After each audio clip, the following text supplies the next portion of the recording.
Alright everybody, get a lot of questions, get a lot of comments on how you get and clean a rabbit and keep the hair off the rabbit.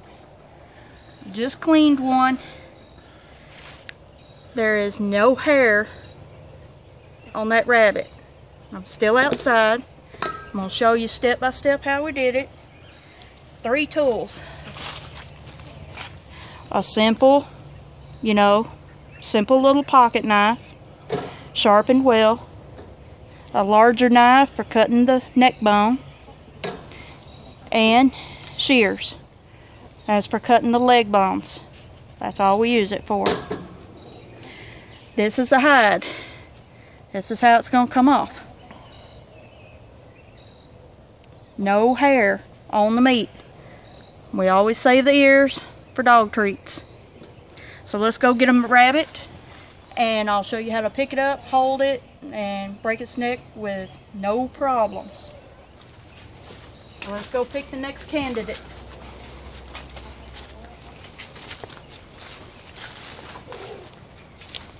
And here she is waiting on us. Not exactly eager, but she's waiting on us.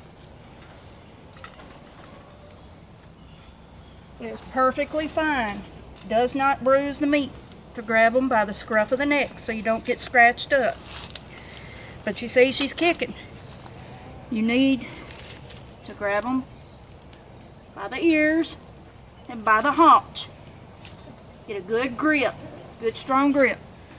That way you don't get scratched up in transport to your hopper popper. I've had real good luck with it. Had to learn how to use it, but I've had real good luck with it. Now, she's not going to be happy, but this is the way it works. Put her up in here. She's comfortable. She's not stressed out. And then you give her a quick jerk. And there goes her neck. It's that easy. It's that easy. You give it a minute, and then you check her eyes to see if she's dead. If you can touch her eyeballs, she's dead. Now, she didn't feel a thing. That's a cervical dislocation. Take her out. Now, the hopper hanger comes with the hopper popper, and you can hang them like so. There. I have difficulty with this because I have a lot of problems with the hands and I'm short. So what I do is what everybody else can do. Get a rope. Drop it down to your height for us short people. Or if you want to be politically correct, vertically challenged. Get a rope. Make sure it's spread out far enough that you can get to the middle of the pelvis without having to move your ropes around. Like so. Now, you've got good, clean hanging. You've got a good range to get to the pelvis without moving anything.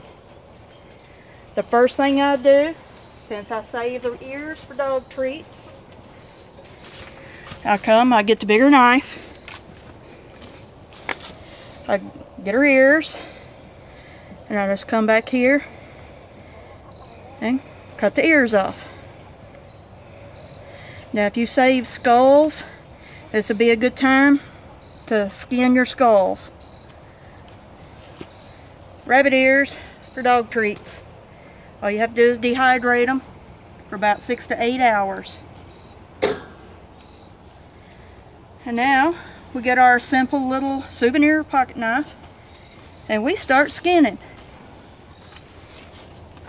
The best way I found, start up here at the leg and make you some small, quick cuts. Make sure you get it cut all the way around. If you use your thumb and your forefinger, you can pull it out a little bit. And there. Now, the fur around the leg will pull down like a shirt sleeve. And if it don't, you cut a little more because there's most likely a tendon there. The other back leg, do the same way. Make your quick little cuts. Get into the hide. Now the reason I use a pocket knife, it's just comfortable for my hand. I've seen a lot of people use different skinning knives. You don't have to spend hundreds of dollars.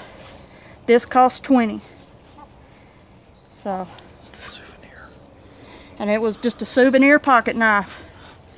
So, alright, now that you got him stripped down like a t-shirt, come in here and put your finger in here, right between the hide and the meat.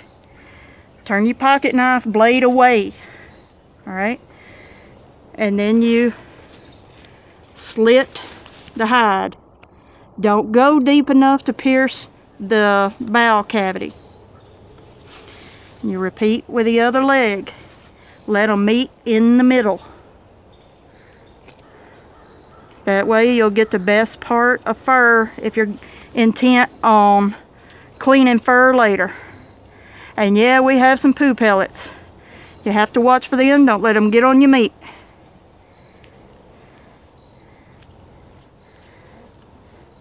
Alright, see? Now you've got a good clean abdominal cavity to start with. So now we're going to work our way around the legs. You should be able to pull the fur cleanly. Down off the legs if you have to. Cut a little bit of a tendon. Repeat with the other leg. Pull the fur down. Since this is a fresh kill, fur should pull easily. Now these rabbits were young, so that makes it easier.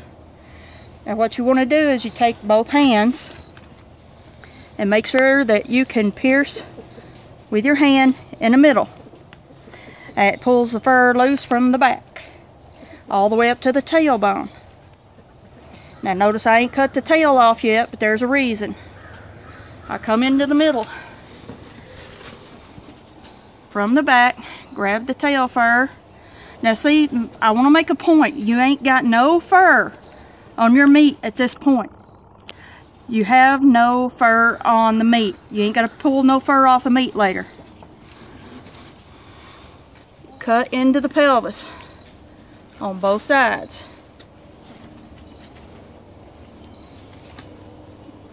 Be careful not to cut your fingers. You don't want to mistake your blood for theirs. Then you come over here, come around to the back, and you put a little slit going down to the tailbone, but don't cut through the tailbone yet. You're going to need that. You get your hand in here where I said you needed to be pulling the hair away from the meat on the back. Put your hand here. Grab the tail. Don't put it in the poop. Bring your knife up underneath. Cut. Tail, feces, urine, everything is away from the meat. You have a little stub of tailbone here on your hide. Now, take a minute, because this is going to really make a difference if you're going to save the hide. If you're not saving the hide, it don't make a squat. Cut the fleshing right here and pull away with your forefinger, and it leaves you a place to start fleshing your hide later in the later stages when you get ready to save that hide and flesh it for a blanket, quilt, or whatever. And you have a nice little tail with a poop on it. I don't save these. A lot of people do. I don't save them. You know what mine goes for? Chicken food. Chick, chick, chick, chick, chick, chick, chick. She'll eat it, she'll work it, she'll put it into the mulch, and it'll go back in the garden. Nothing gets wasted here. So now what you want to do now is you lay your knife down so you don't cut yourself. Take the hide left and right side and just pull down. Strip him like you're going to strip a t-shirt. And what this does is keeps the hair away from the meat. Pulls it all down. The only place that hair is going to be staying is at the very bottom. There is no hair on this rabbit. There ain't no reason to have to hose this down, dip him in a bucket or anything. You use your finger, you pierce the membrane there, and the leg, most of the time, pops out like so. Then you got a little fuzzy foot. Repeat on the other side. Now if it don't pop out, you don't get it pulled down far enough, that's alright. It just happened that this one did that pretty well. But if you can get it to pop out like that, most of the time, you can pull the hide on down and off. And you've got a hide turned inside out, ready for preserving in whatever way you want to do it. Put your hide over here out of the way. It's inside out, nothing's going to mess up your hide. Now you take your larger knife. This is the time you want to cut the head off.